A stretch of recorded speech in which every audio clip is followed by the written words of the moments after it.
Ricardo Lagos Escobar. Durante un tiempo fui presidente de este país.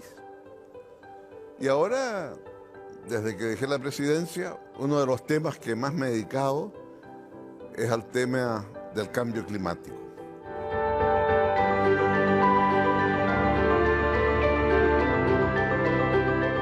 Quiero antes que nada decirle a todos que yo voy a tratar al presidente Ricardo Lagos de presidente usando la vieja usanza de educación cívica antigua, digamos, donde los presidentes perdían el cargo, pero se dejaban siempre el título más alto al que habían llegado, que es presidente de la República. Lo mismo hice con el actual presidente cuando lo entrevisté, ya no era presidente en el primer mandato, pero me parece más razonable que hablar de expresidente o Ricardo, que sería una osadía. Así es que, presidente Lagos, primero que nada le quiero preguntar por algo que de pronto se convirtió en su vocación mayor. Partió cuando usted era político y después fue presidente de la República y tenía estas opiniones respecto del clima, respecto a la ciencia, y de pronto se encauzó todo esto al cambio climático. ¿Qué significó en su vida este giro de atender políticas públicas diversas a concentrarse básicamente en algo que todavía mucha gente no cree que puede ser tan inminente el daño? Bueno, yo creo que fue un proceso paulatino. Sigo, por supuesto, preocupado de las políticas públicas y las sigo muy de cerca. Pero este es un tema que para mí tuvo otras características y que fue mi convicción más profunda, que si no tomábamos medidas, el planeta Tierra va a existir siempre. Lo que no está seguro, dice los Homo sapiens,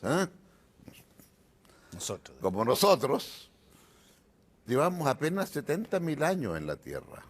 Dentro de la historia del planeta, que son 5.000 millones, es nada.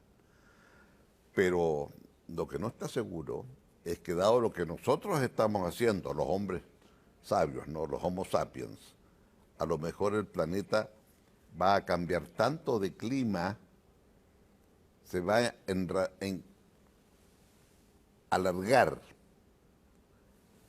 el planeta, pero nuestra vida no. Y eso va a significar entonces que cada vez vamos a tener un calentamiento global. Y fíjese usted que una vez alguien me dijo, ¿sabes tú que en Venus hay la misma cantidad de carbón, la misma cantidad de gas, de petróleo que en la Tierra? Muy parecido. ¿Y sabes qué temperatura hay en Venus? No, dije yo, ¿cuánto? 480 grados. ¿Cómo? 480 grados. Bueno, pero 480 grados. El agua hierve a 100 grados.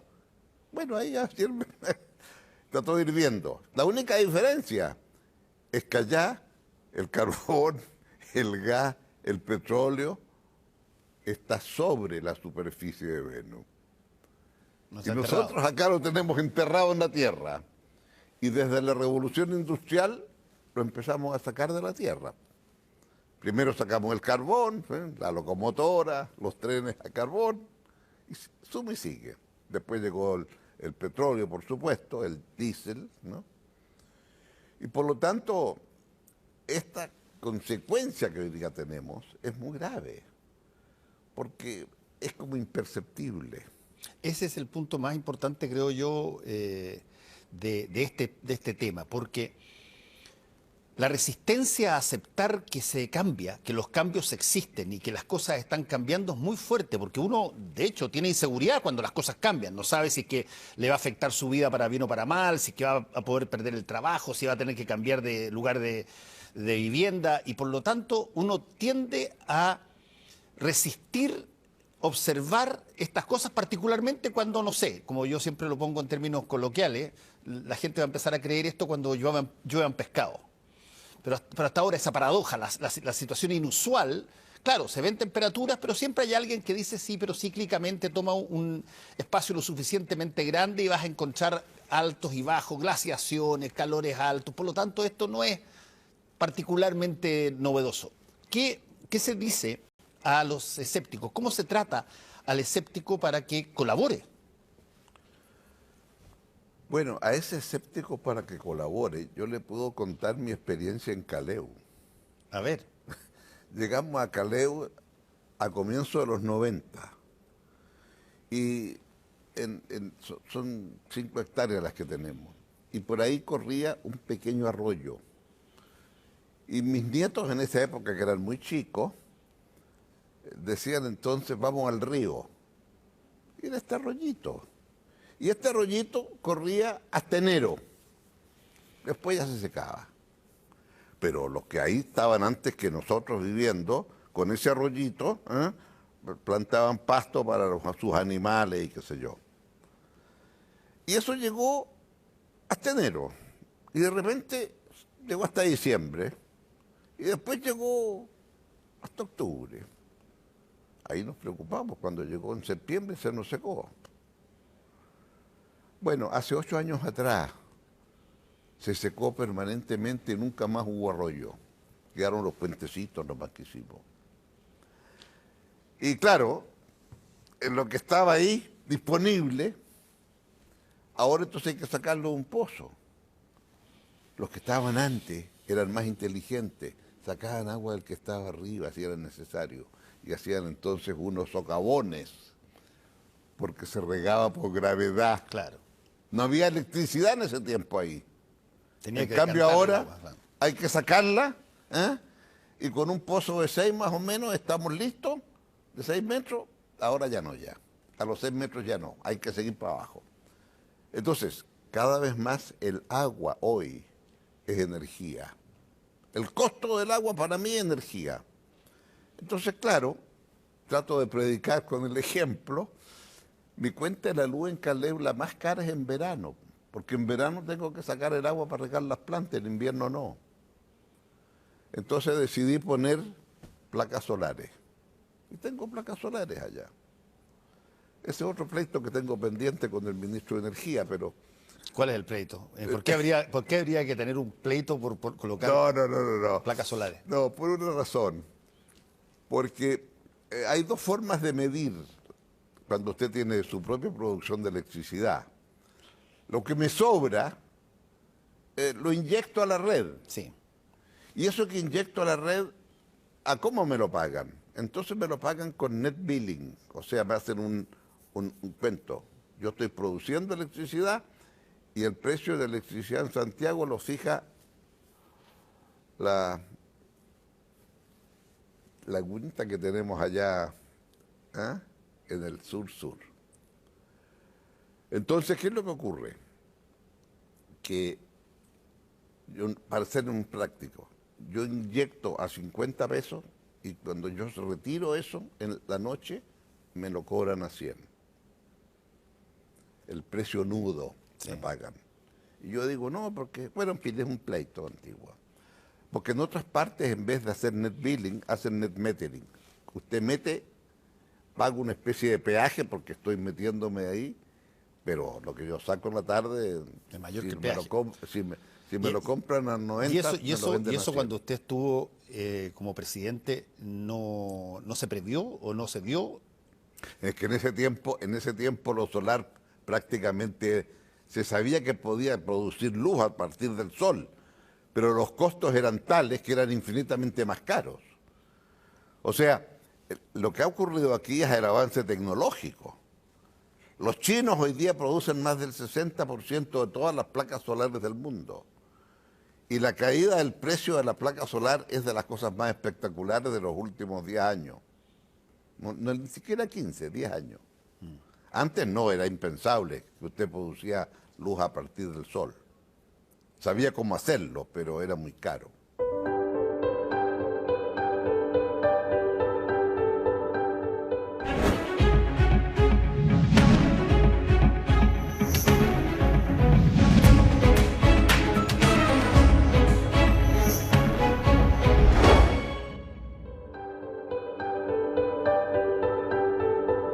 Ricardo, hay una cosa que me parece que está y flota.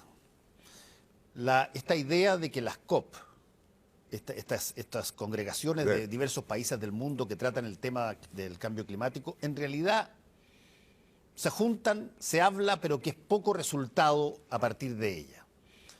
Primero, ¿es eso cierto? Y segundo, ¿qué se puede hacer? Porque vamos a tener la COP25 acá, usted forma parte del comité Sí. presidencial de personas que atienden y ven los temas que se van a tratar, por lo tanto, si es cierto que básicamente es una reunión que no produce grandes avances, ¿para qué sirven y cómo se puede O sea, me ha cambiar la tocado cosa? seguir estas COP durante los últimos 15 años, desde que dejé la presidencia. Y veo el avance. Vi también el fracaso en Copenhague. Esa es otra historia. Pero en definitiva, el llegar al Acuerdo de París significó que los dos más grandes emisores, entre esos dos, tienen más del 40% de las emisiones del mundo, Estados Unidos y China, y convinieron entonces en que el año 20, el año próximo, cada país va a hacer su compromiso de cuánto va a reducir los gases de efecto invernadero, que son los que producen el cambio climático. Y esto lo hicieron a partir ¿de qué razón? De que era muy difícil no considerar lo de China, porque China aparecía como país subdesarrollado y en el acuerdo anterior, que era llamado Acuerdo de Kioto, tuvo lugar en la ciudad de Kioto, en Japón, del año 98, se dijo los países desarrollados están obligados a disminuir 5% respecto al año 90. Los europeos lo cumplieron. Pero en Estados Unidos era claro, no iban a aceptar nada si no se comprometía también a China. Sí. Entonces este acuerdo, China, Mr. Xi y Obama por Estados Unidos, y ahora cada país voluntariamente dice cuánto va a reducir. Hemos hecho el cálculo y estamos todavía muy lejos, porque con el cálculo actual el planeta se va a calentar entre 2 y 3 grados centígrados. Ahora, Y el planeta no se puede calentar más de 1,5. ahora, ¿qué puede generar una COP como la que vamos a tener ¿Ahora? aquí en Chile? Claro, efectivamente, que vaya a la Para raíz del disminuir. problema, digamos. Bueno, uno de los puntos importantes que se acordó es que cuando usted cambia la forma de producir energía, vale decir, va a usar menos carbón, menos emisiones de CO2, de gas carbónico, entonces usted puede producir un bono y lo vende en el mundo. Vale decir, va usted a poder compensar el carbón que está emitiendo si compra un bono de carbono porque alguien con ese bono está emitiendo menos. Y eso tiene un precio. El tema, y cuando alguien decide en Estados Unidos que va a invertir en una planta en Chile, ¿eso se imputa a Estados Unidos porque ellos ponen la plata? ¿O se imputa a Chile porque acá es donde está la planta solar? Buena pregunta. Esa pregunta está en discusión. A ver, y puede ser salomónico, ¿no? Mitad y mitad. Bueno, claro. algunos podrían decir eso. No, porque pero bien, otros- el sol que el que Claro. debiera cobrar no puede cobrar, pero hay dos actores, el que invierte y el país donde está esa Claro. condición solar que Claro. permite la energía, digamos. Entonces te dice, mire señor, el que está invirtiendo la vende y gana plata, ¿verdad? Sí, obvio. Ya. Pero se le imputa a Chile porque es en Chile donde se produce el tema. O sea, ¿cómo hace la contabilidad? Mira, algo tan pedestre, ¿eh? Claro, usted va a ganar la plata, pues sí, pero se le imputa a Chile, porque Chile es el que... Y no le pueden contestar, bueno, aplíqueme un royalty. Bueno, claro, por supuesto, se puede hacer eso sí también.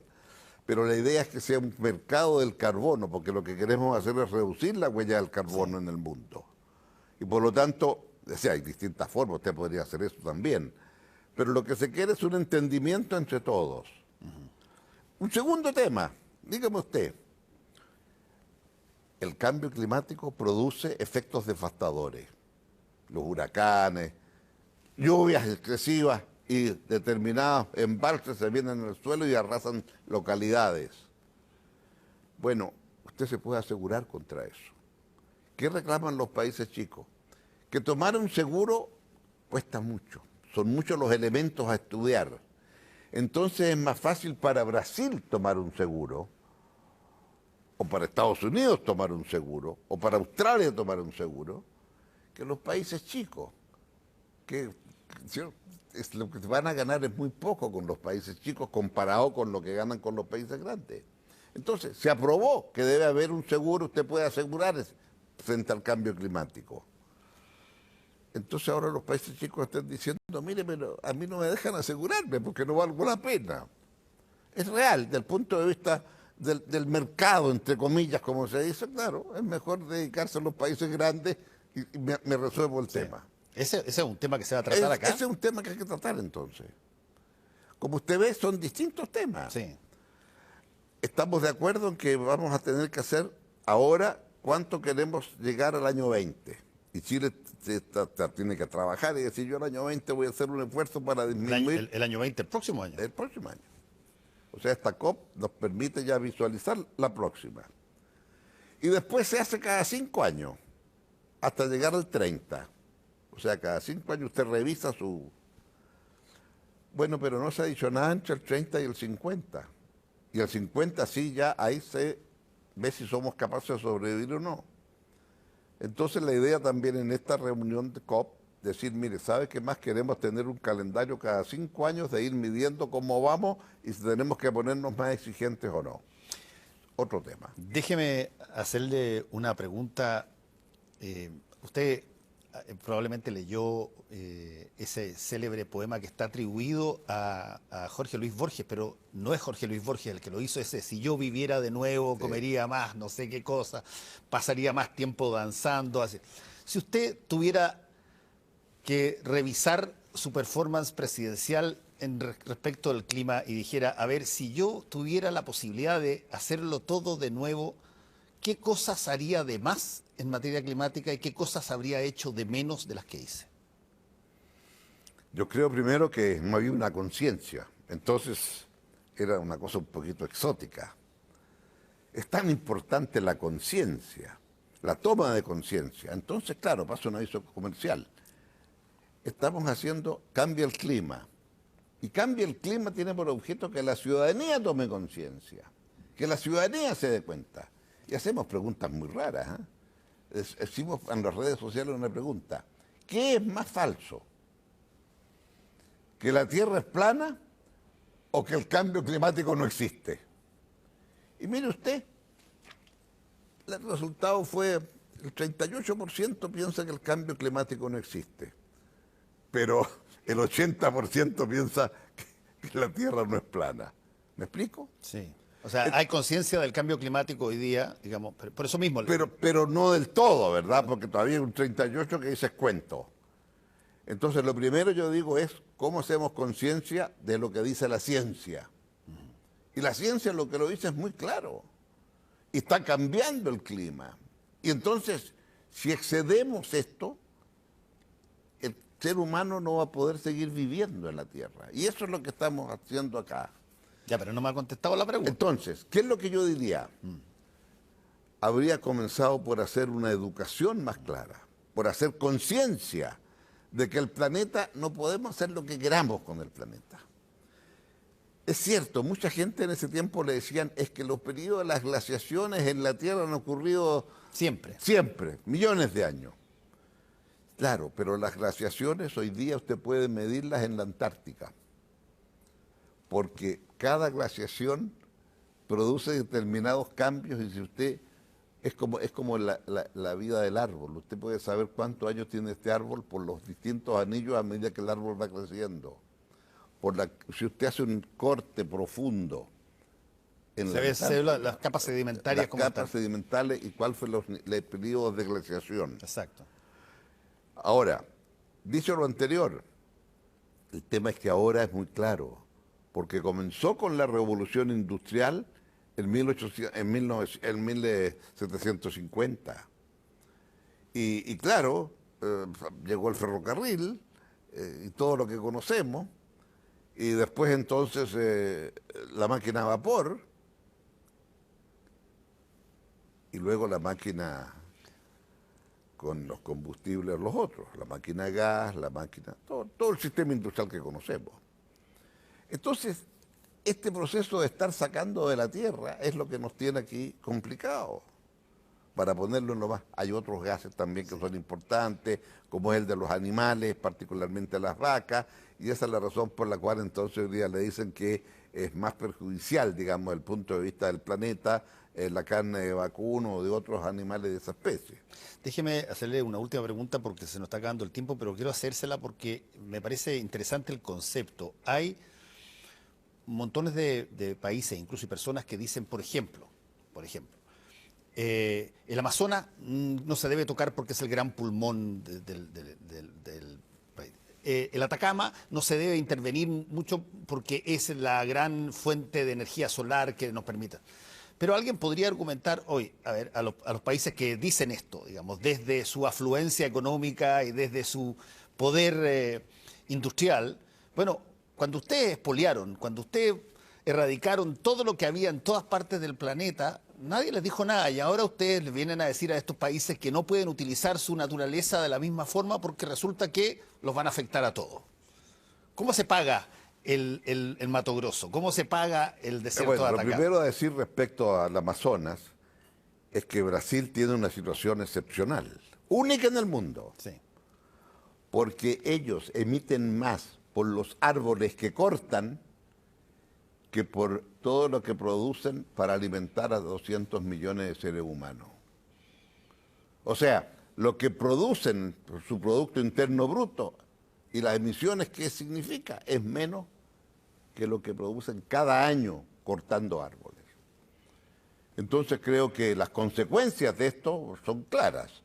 Bolsonaro dijo, nadie me toca el Amazonas, yo resuelvo, y se siguen cortando árboles. Claro, iban a firmar el acuerdo de libre comercio con la Unión Europea y Francia dijo, no, mientras este señor diga esa brutalidad, yo no firmo con él. Porque usted se coloca fuera del mundo civilizado diciendo esas cosas. Entonces, por eso es que es tan importante cómo usted hace conciencia. Y cuando hacemos, por ejemplo, el tema de cambio el clima, surgió por mi desesperación cuando Estados Unidos dice que se retira. Yo dije, hay que hacer conciencia de esto. Y bueno, dado que se producía, no sabíamos que iba a venir la COP en Chile, pero dado que se produjo esto, ¿y por qué llegó la COP a Chile? Porque Brasil ya con Bolsonaro dijo, no me interesa. Y Chile entonces se encontró con que le dijeron, le toca a América Latina, porque van rotando las cumbres estas. Y Chile se ofreció, Chile dijo, ya yo lo hago, haciendo todo lo que implicaba, ¿verdad?, de responsabilidad. Y creo entonces que a partir de eso me pareció que era mayor razón para tener un instrumento donde la ciudadanía, si yo le leyera lo que la gente dice, le planteamos a muchos, ¿y usted estaría dispuesto a ser un agente para el cambio climático?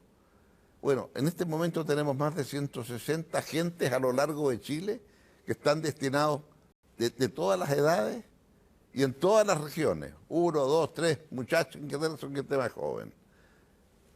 Hay uno que cuenta la historia de que sus abuelitos no creen en esto, pero él, que ya tiene 12 años, y su hermana, que tiene 6, de Petorca, sabe que tienen que cuidar el agua, porque el agua llega todos los días con un camión de aljibe. Presidente, finalmente tenemos que terminar, pero me gustaría que si pudiera brevemente delinear qué es lo que usted cree que cada persona en Chile debiera tener como conciencia básica respecto de este cambio climático que estamos viviendo. Que cada uno de nosotros es responsable. Cada uno de nosotros puede hacer una acción.